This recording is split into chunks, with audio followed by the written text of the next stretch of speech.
Hi, my name is Emma. Hi, my name is Xavier, and we would like to welcome you to Curious Conversations, a podcast for kids, by kids. It's a podcast where we have conversations with adults and kids from all walks of life to learn about their passions and what inspires them, which we know will inspire us and hopefully inspire you too. Why us, you might ask? Well, we love to ask questions. We are twins, and we just turned 11, and we have over a decade of experience being kids and having a point of view on many topics. We thought a podcast would be a great way to learn something new and explore our interests in a different way, so we thought, why don't we give it a try? On today's episode, we welcome Ana Fabrega, otherwise known as Miss Fab. She is an education entrepreneur and a Chief Evangelist at Synthesis. What is Synthesis? What is an education entrepreneur? What is a Chief Evangelist? All you have to do is listen to find out. I am so excited to be talking about Synthesis and meeting Miss Fab today. Not only it is amazing she agreed to be a guest, but you and I are both students at Synthesis and love it. I agree. I think she's going to be a very interesting guest. I am curious about all the different ways we can learn things. Emma, why don't you tell us a little bit more about Miss Fab? Sure, Xavier. Miss Fab is enthusiastic about experiential and gamified learning, and is constantly looking to innovate and rethink the way kids learn. If you can believe it, she lived in 7 different countries and attended 10 different schools growing up, including a university degree from New York University. Miss Fab is a former elementary school teacher, an education entrepreneur, and chief evangelist at Synthesis, where she is avidly working to change the future of education and sharing alternative ways to learn. Hi. Hi, Xavier. Hi, Emma. I'm so happy to be here. We're happy that you're here too. Thank you for coming. We're super excited to talk to you. Likewise. How are you? I am doing great. I was very excited for this interview. I usually do interviews with older folks, and they're not as fun as the ones that I do with kids, especially Synthesis kids, so I'm excited. In our introduction, we talked about Synthesis and how both Emma and I are students there. We are so excited to talk about Synthesis, but first, we want to know what led you to where you are today, and also, can you explain to kids like us what an educational entrepreneur is and what a Chief Evangelist? Yes. What are they? Yeah, absolutely. So let's begin with, what I studied education and childhood education and special education. So I was a teacher for many years. And then I started to question a lot of the things that were happening inside the school system and the way that I was spending time with my students. I felt like there were many exciting things that we could be doing that we weren't able to do in the classroom because of all the curriculum and all the standards and all the things that we had to cover. So I started to question my role as a teacher in a traditional classroom. And that sort of led me to quit after 5 years. So this was around a year and a half ago. And when I did that, I was like, well, what should I do now? I love working with kids. And your question was sort of like, what led you to where you are today? So I started doing, and this is sort of funny because what got me in trouble as a kid when I was a student, and I went to 10 different schools because I lived in 7 countries. So we can talk about that in a little. But I would get in trouble for asking lots of questions, for wanting to sort of like shake things up, for looking at things differently. And just, I was very curious, right? And as you probably know, in school, that doesn't play so well. But ironically, that was sort of what led me to where I am now. And I'm doing something that I'm very passionate about. And we can talk about that also in a little. But I guess if I speak about it more broadly, it was sort of realizing that one, there were lots of things that I did not know and sort of like getting comfortable with that, right? And actually getting excited about the fact that I had so much to learn about education, although I considered myself to know a lot about education, right? And then I started to rethink and sort of like unlearn a lot of the things that I learned as a student and even as a teacher. And then what really helped me was that I decided to work on really learning how to speak in public and how to communicate my thoughts clearly and eloquently.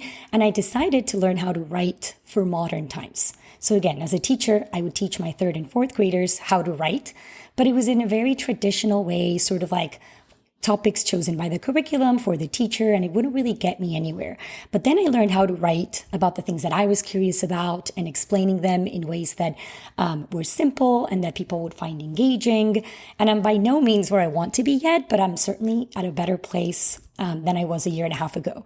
So sort of like learning how to communicate these thoughts that I was having and sort of voice all these questions was really crucial in sort of like my journey. And then I started writing online and sort of like talking about my ideas about what education should look like, the things that I wasn't really happy that I saw in the classroom. And then I came across this education company, this startup, which is Synthesis. You guys are very familiar, that was using this game-based approach to teach kids how to think, how to solve interesting problems, how to collaborate, right? And I got really excited when I saw that the students were really excited and that the students were really like involved in the process and they were learning things that were very valuable for the kind of cool jobs that people now have nowadays, right? And so I was very excited about that. So after helping them launch and sort of explain what Synthesis was to the world and why this is such a cool new learning experience, they decided to hire me as a Chief Evangelist. So this term has been around for many, many years in Silicon Valley. And it's sort of like do you know what an ambassador is? Like the ambassador of a product? Yep. Where you sort of, so the word evangelism actually comes from this Greek word that is like to proclaim the good news. So in this case, I get to explain to the world how Synthesis can improve other kids' lives and provide great learning experiences that they're not getting anywhere else, right? So my job as a Chief Evangelist involves like sharing our story, talking to different people that are doing interesting things, explaining what it is that we're doing, even though, as you probably know, being in Synthesis, this is challenging because it's not really a common learning experience, right? So I go on a lot of podcasts, on a lot of interviews, and I talk about it. I write about this, hopefully to get people, both students and parents, to start thinking about education in a new way. So what is the best part about your job? The best part about my job is that I get to work with people that are equally obsessive as I am and very passionate and work really hard on what we're doing. So that's something that I'm always looking for, surrounding myself with people that are also smarter than me to make sure that I'm learning all the time and that are challenging my thinking. So I really, really love that about my job, the people that I work with and sort of the mission and what we're doing.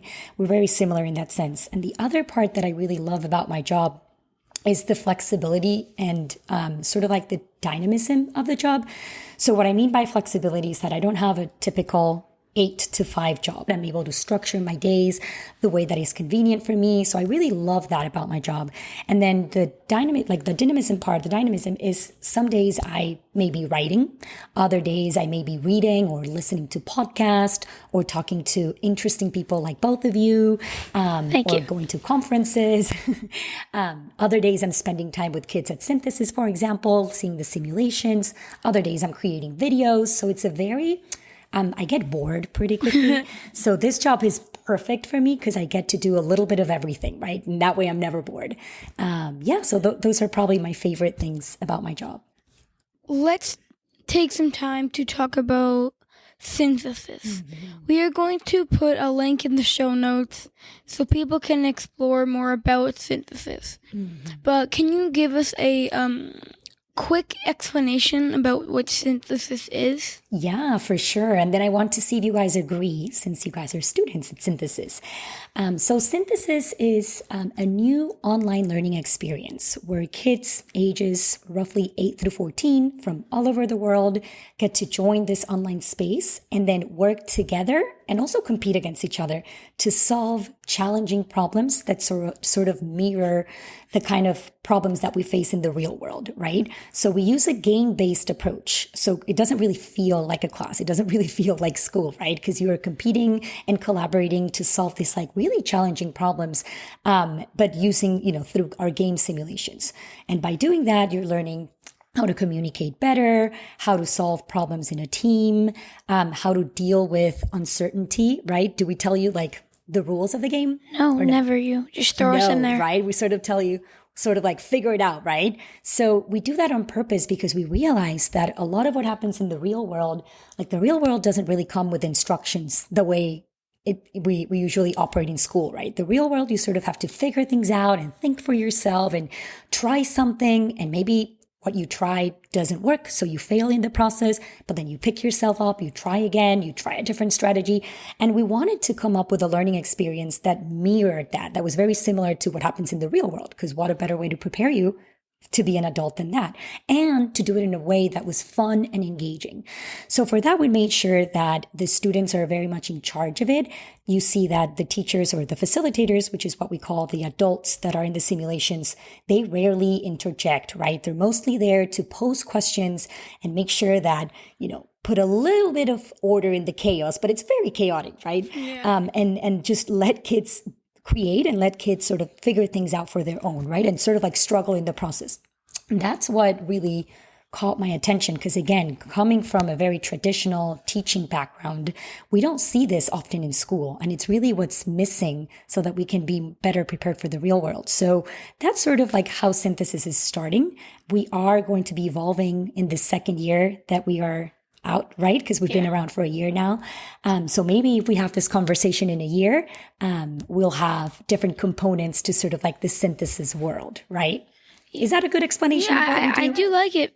I think it's because so I started in January, and when I first started, I was so intrigued. I was like, "But where are all the instructions?" Like, it was really confusing because I'm so used to getting instructions, but now I just love it because I like that they don't give us instructions. And the two of my favorite games are Art for All and Proxima.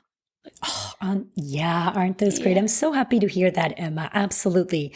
I remember when I first observed the sessions, I was like, wow, I've never seen kids that are so comfortable with all this chaos, right? And embrace the chaos. Right. And obviously I saw some sessions where the kids had been around for a while, but again, in my classroom, like if a fire drill will go off because we were doing a fire alarm, like the kids would all go crazy, right? Because they weren't used to it. It was like a little change to the schedule and all the kids would lose it.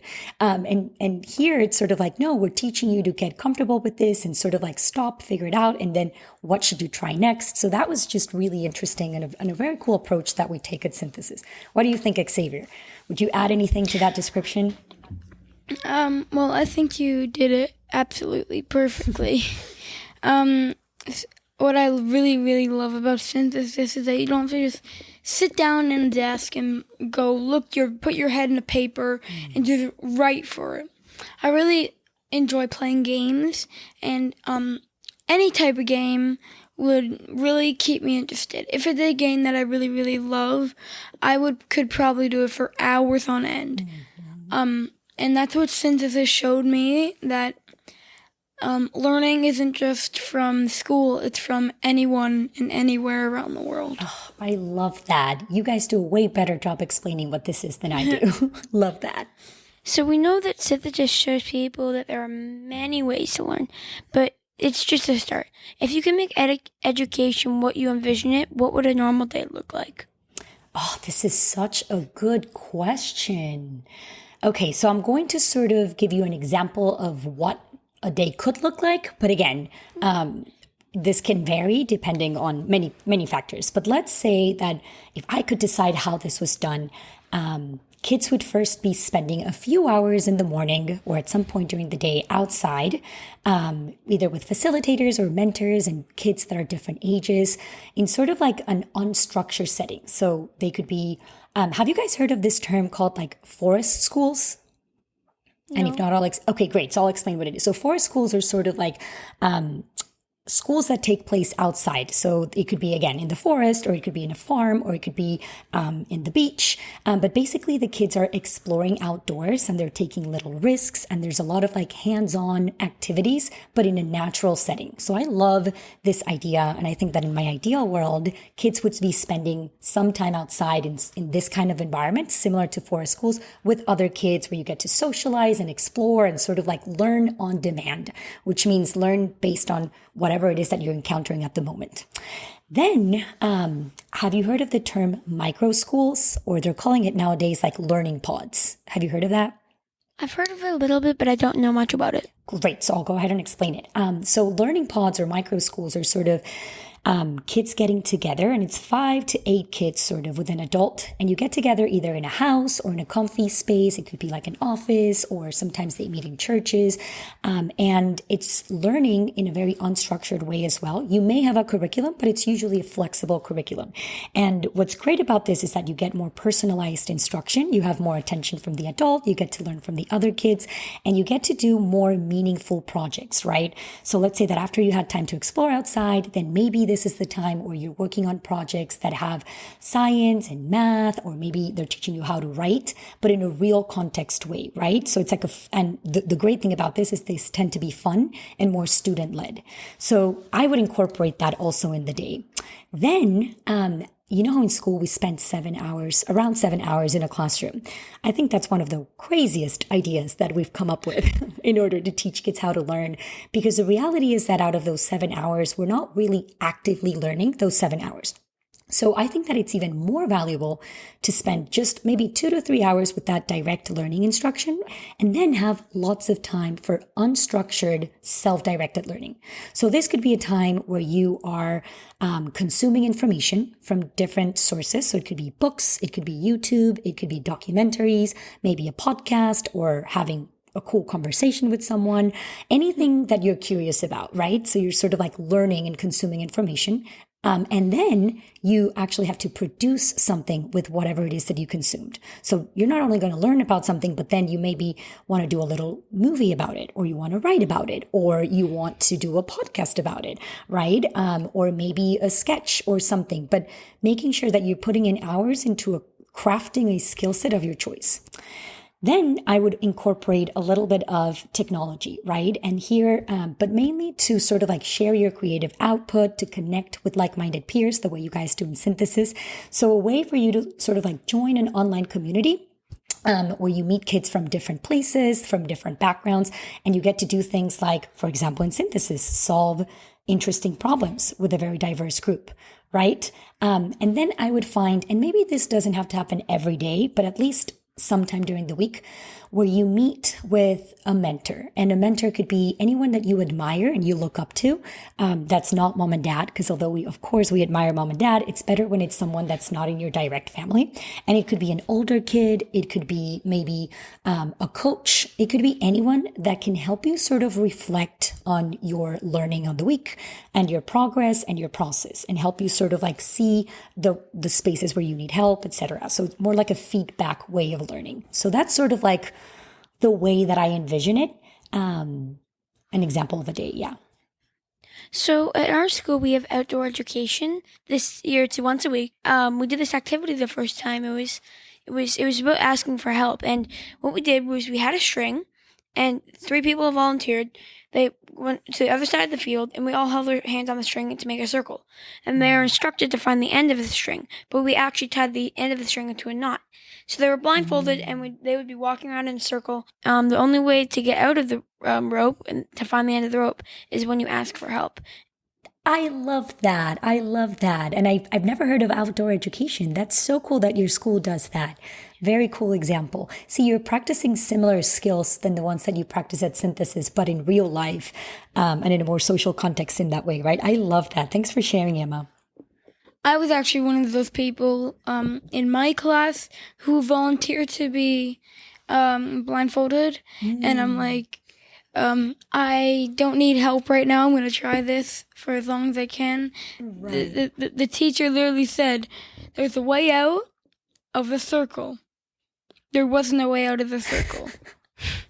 But there was a way to know that you couldn't. It just was very confusing for the 3 people who got volunteered. Very cool. I like how you volunteered. I mean, that requires a level of trust in your part, right? Because you were blindfolded, right? That's sort of scary when you don't really know what's going on. You have to trust the people around you. The funny part about that activity, the teacher didn't let them know what they were going to do. They're like, you just like go over there, admire the trees. And then he told us that, and we're like, oh, that's an interesting idea. So, you talked about micro schools. Do you think they relate to IB? Because we go to an IB school.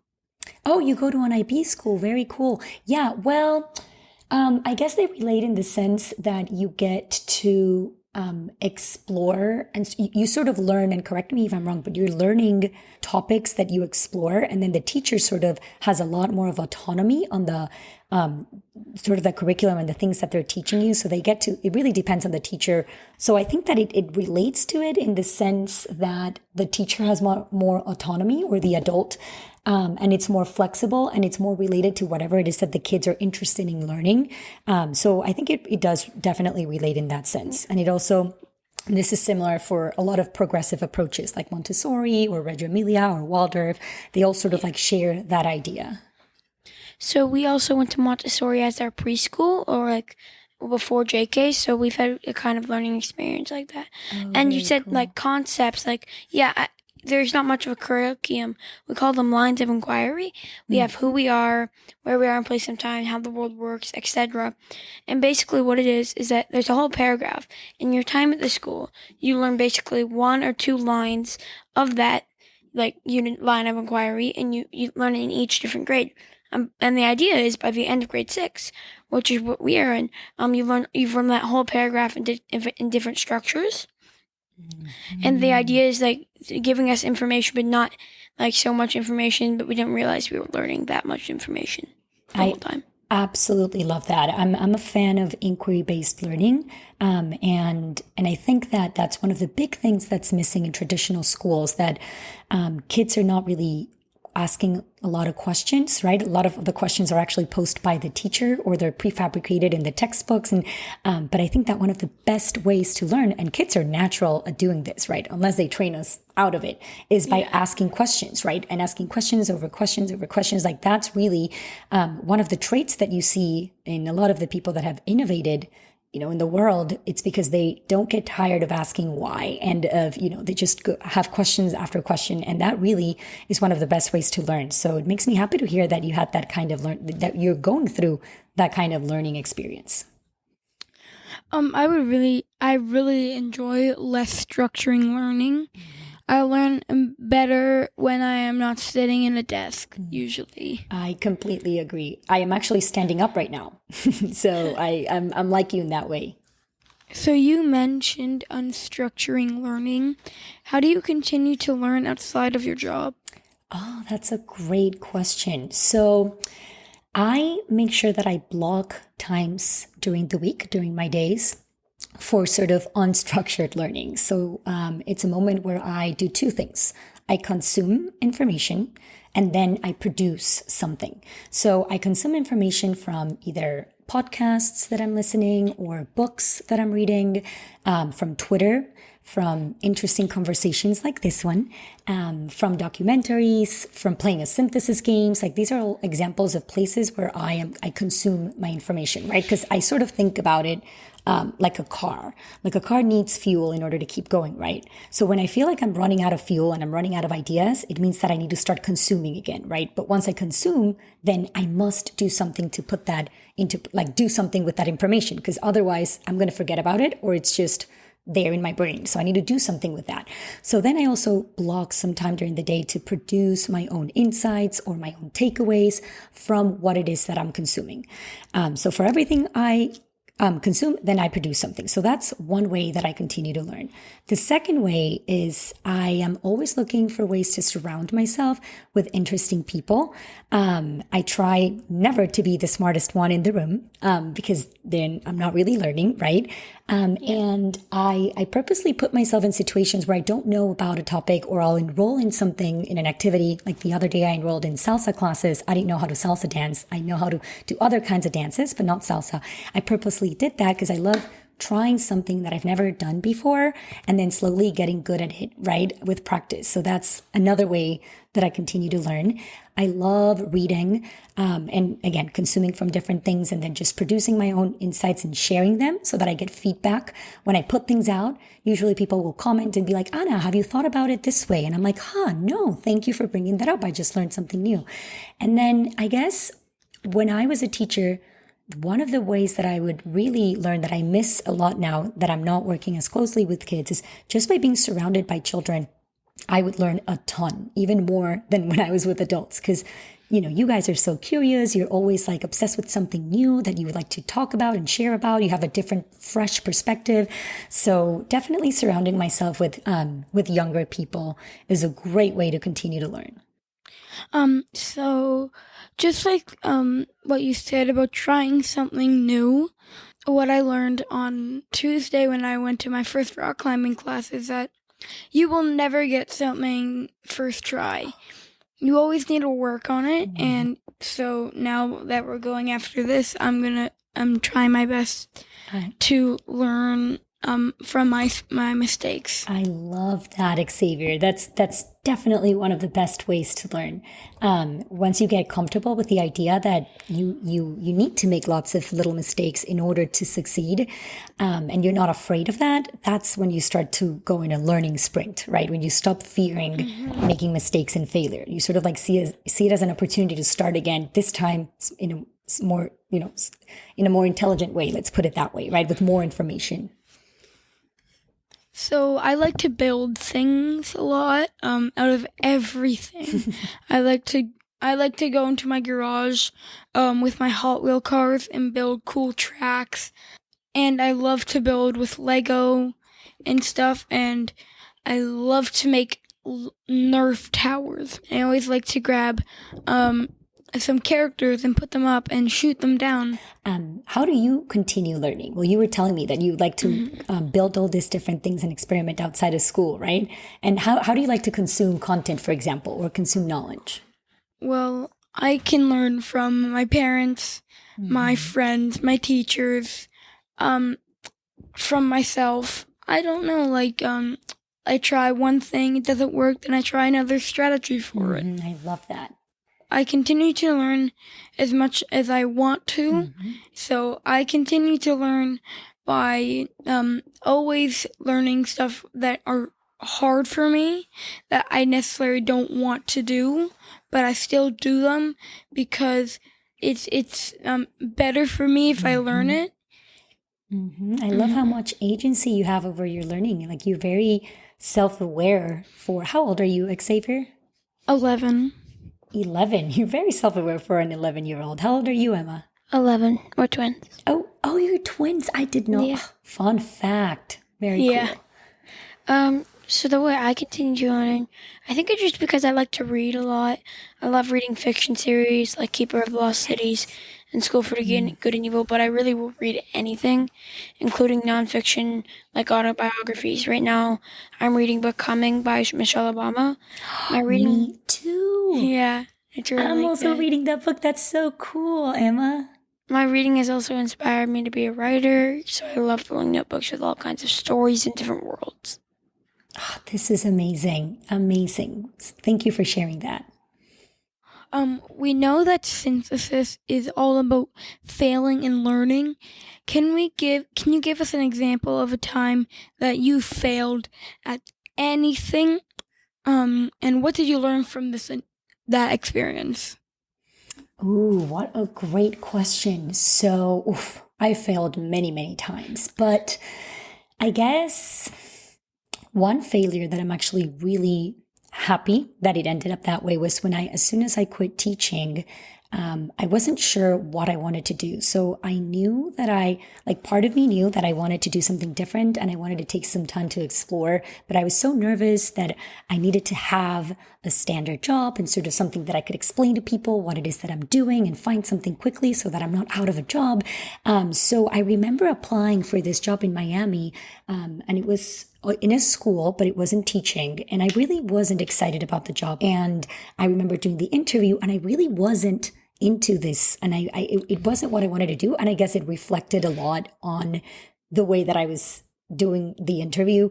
And I did not end up getting the job, which at the time felt like a huge failure. I was like, well, like I should have done a better job. Like, what is it that happened? But then when the months went by and then I sort of went into this like creator economy journey, and to do what it is that I'm doing now, I realized that that failure taught me that I should not sort of like do things just because that's the way they've always been done, right? You should really do things that excite you, that will teach you something, where you have opportunities to learn and to improve and to get better with, again, people that inspire you. And that really wasn't the place for me. But at the time, it felt like a big failure. So I guess that comes to mind. Also, growing up, I was a dancer. So I was born in Panama, but I moved around a lot. So I lived in India, Colombia, Venezuela, Mexico, Brazil, and the US. So the only constant in my life when I was growing up was dancing. So I would dance ballet, tap, jazz, modern dance in all these different countries. And I didn't really have to speak the language or in order to be able to do this, right? So it was great for me.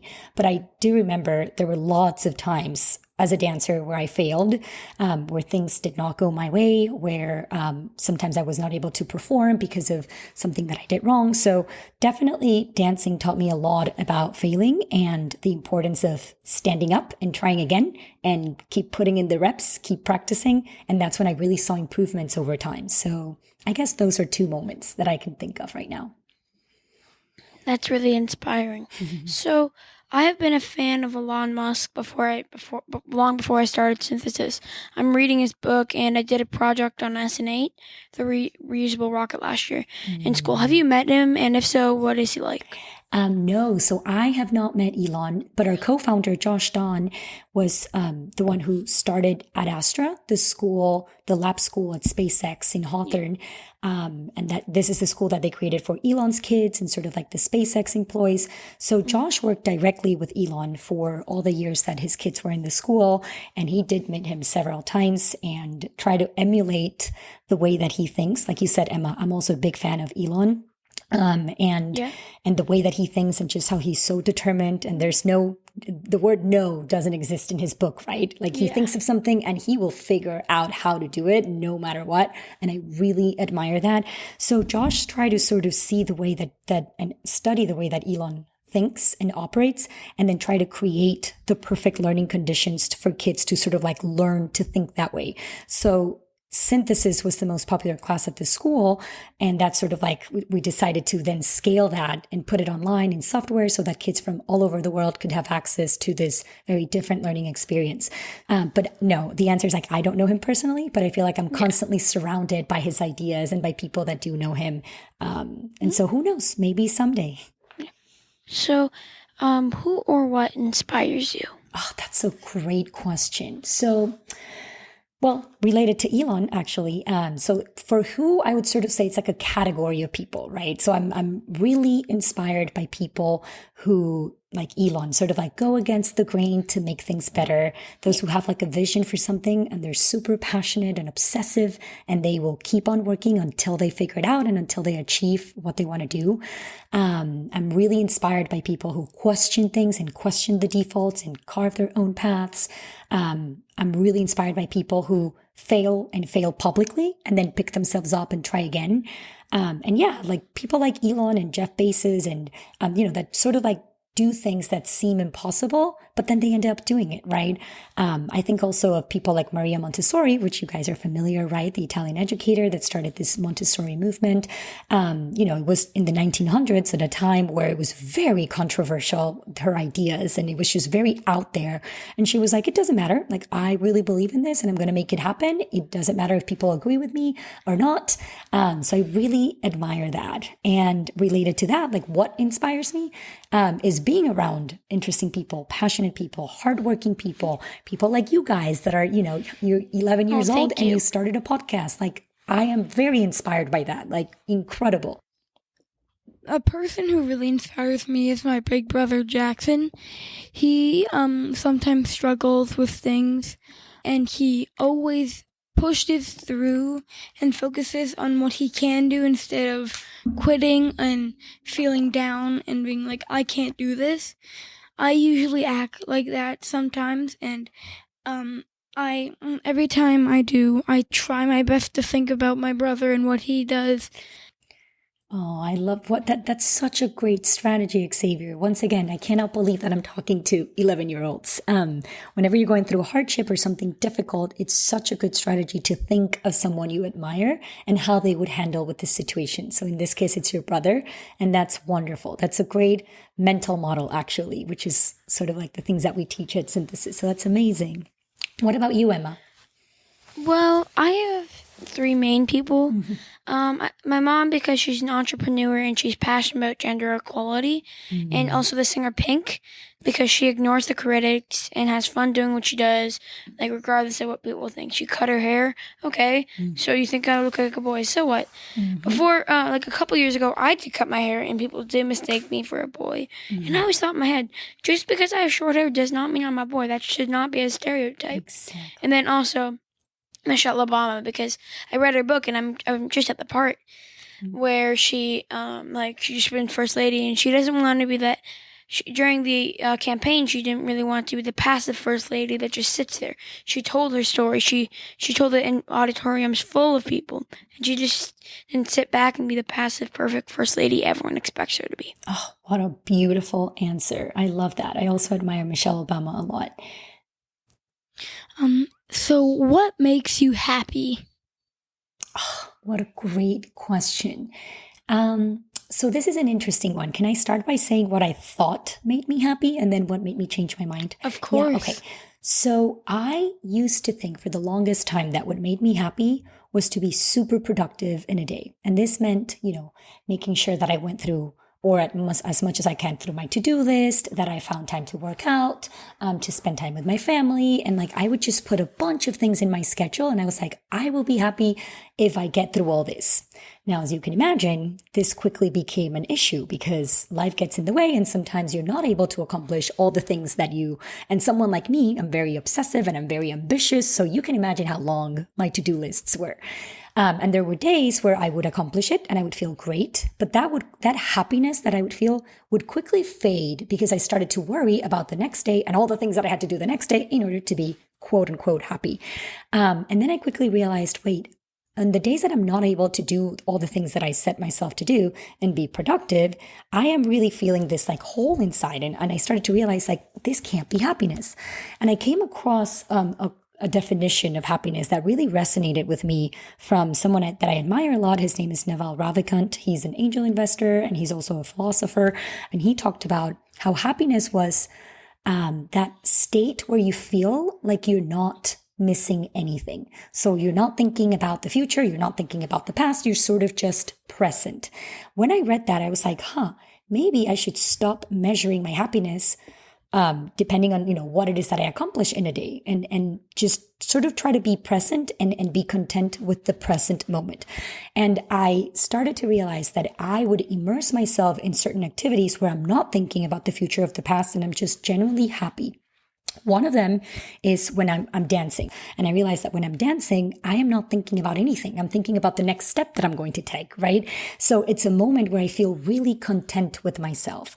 I experience a similar feeling when I'm swimming, or when I'm meditating. I love playing board games. That's one of my favorite things to do. And that's something that I used to do a lot with students. And when I'm playing board games, again, I'm not thinking about the future, about the things I need to do, about the things I didn't do. I'm just fully immersed in the experience.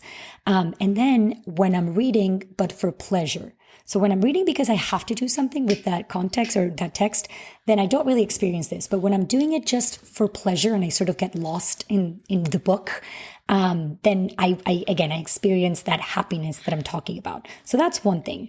And then something that makes me really happy as well is meeting interesting people and learning about new things. So I'm sort of addicted to learning new things and meeting interesting people. So I constantly try to put myself in a position when this happens. So I was super excited for this conversation because I wanted to meet you two. I wanted to talk about whatever it is that you are curious about. I loved the title of the podcast, Curious Conversations. So that sort of gives me that adrenaline rush and makes me happy, right? Just discovering new insights. I also something that makes me really happy is then sharing knowledge, which is a lot of what I do, and teaching people whatever it is that I'm learning. So when I share something that other people find valuable or insightful, I experience this content and this joy. Even if it's just one person that found my content valuable, that's enough for me, and that makes me really happy. So I also love reading. It makes me feel really, really happy. But we also love playing board games, including Sorry, Clue, a bunch of other games, and card games as well. Yeah. But I do understand the reading part. It is like totally escaping into a new world. Right? Totally. Oh, I'm glad we share that in common, Emma. What makes me happy is my family, my friends, and playing with my Lego guys in my room. That really makes me calm. I love getting lost in my Lego, and I will forget about time. I'll forget about everything, and my mind is just into the characters. I hear their voices in my head. I hear their like what they do in their day-to-day lives, and it's just amazing for me.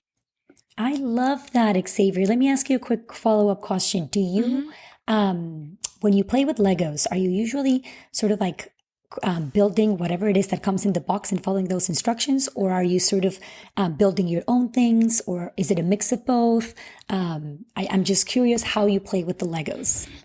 Well, I usually, when I'm upstairs in my room, I build stuff, but I have a lot of Lego characters. And my parents do buy me Lego sets, which I do build with the instructions. But it's kind of hard for me to watch the instructions. Like, I make these weird structures. Like, I make these cars. I make all these different stuff, and that's normally what I love to build.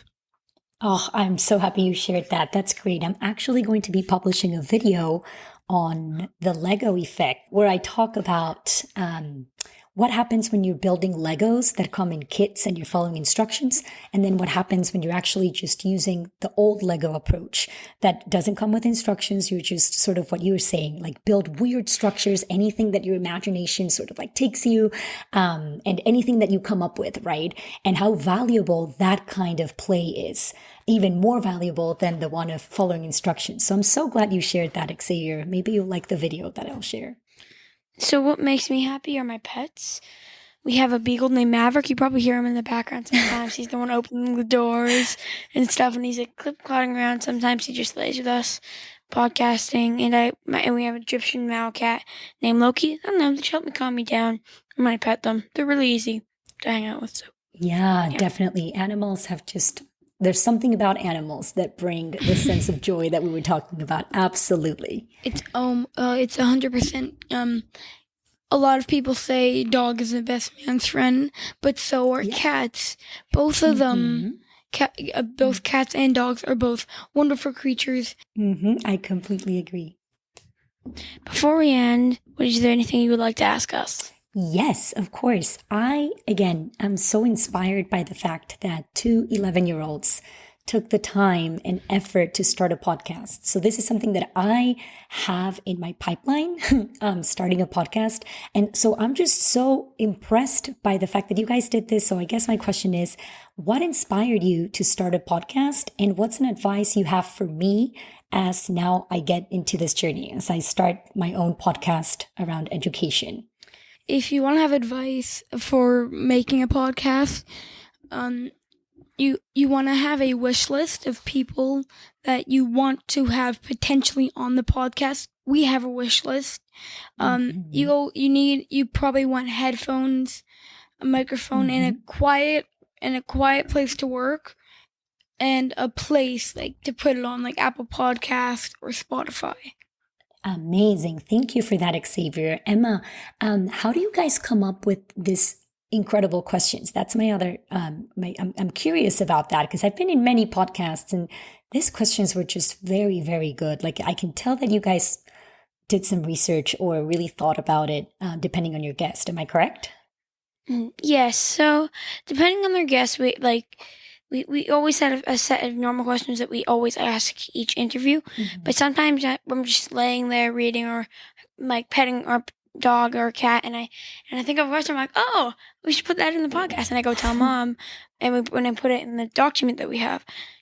And the do's and don'ts I'd say that you asked earlier, probably like tell everyone about it and probably promote it. What we've learned is that you don't want to rush. You should take time to prepare.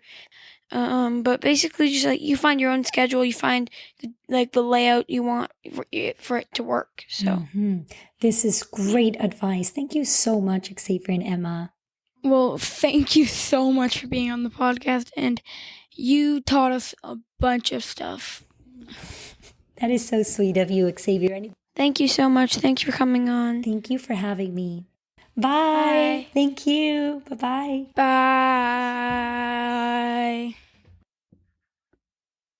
Emma, that was a fantastic interview. I can't believe we're reading the same book. I can't wait to finish it. And it's also so inspiring that she quit her job to follow her passion. It was so much fun to talk about synthesis. I think everyone should try it. My favorite part is that you don't learn by pen and paper and you learn by games. I agree. After talking with Anna, it seems this is where education is going.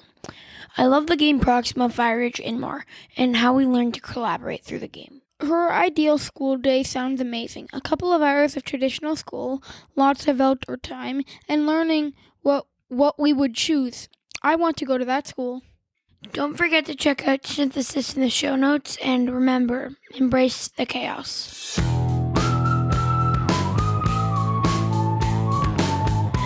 Thank you for listening, and I know all the shows you listen to probably say this, but please rate the podcast and download the episode.